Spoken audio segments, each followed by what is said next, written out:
Hello, Brian of London here, going live with just a quick sort of pointed explanation. I'm listening to the No Agenda show, which is what I do every Friday.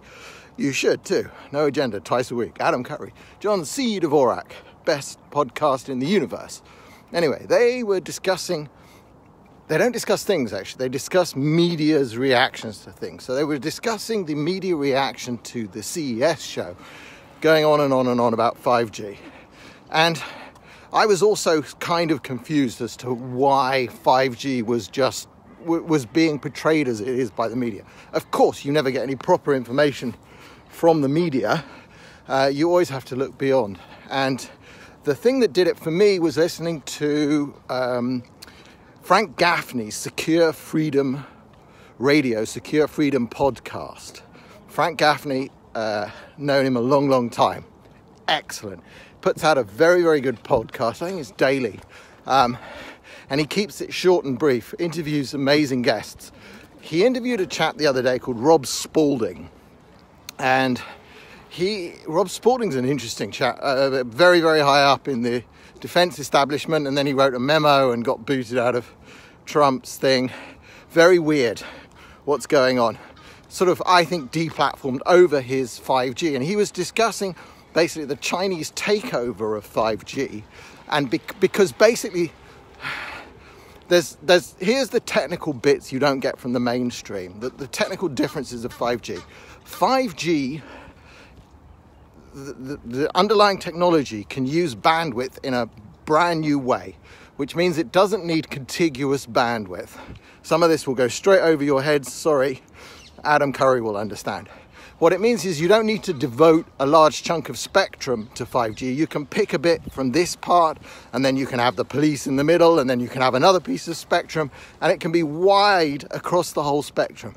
And it can amalgamate different sectors of spectrum until you have enough for the system to work.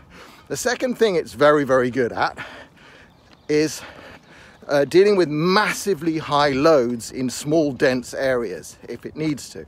Okay, you need much more infrastructure than our existing systems, but you know that thing when you're at when you're at a football game or in a stadium or in a big crowd, you never get cell phone coverage or the data craps out. That's fixed by 5G to a much, much greater degree, 10x, 20x times, much higher densities. So the idea of putting a 5G direct network connection in everything, I mean every traffic light, every bit of street furniture, in these power cables above me, you could literally do that, and 5G's got the capacity to cope. Second thing is ultra low latency. This is the one that got me thinking, because it suddenly occurred to me, I fly a drone. My connection to the drone is from the remote controller that's in my hand. It's actually, I'm using a cheap $1,000 type DJI drone, and the communication technology is built on Wi-Fi. It's not exactly the same as it's the same frequencies and stuff, so it gets interfered with by all the other Wi-Fi in the area, and that keeps my range down. DJI have a better version of it called OcuSync, which can get out to some people have taken these things to 5-6 kilometers with OcuSync. But still, it's a direct point-to-point communications technology between the controller in your hand and the drone. 5G will change that. 5G has ultra-low latency, like latencies of a millisecond, apparently. I find that hard to believe because my own home network, even when plugged in with Ethernet cables, doesn't manage a latency of 1 millisecond. But even if this thing is 10 milliseconds, that's easily enough for me to control a drone over the cellular system. That means, in theory, someone could launch a drone 150 miles away and I could fly it with my iPhone here. That is kind of scary, but it's transformative, and that would rely on the controller both having a direct 5G connection and the drone having a direct 5G connection.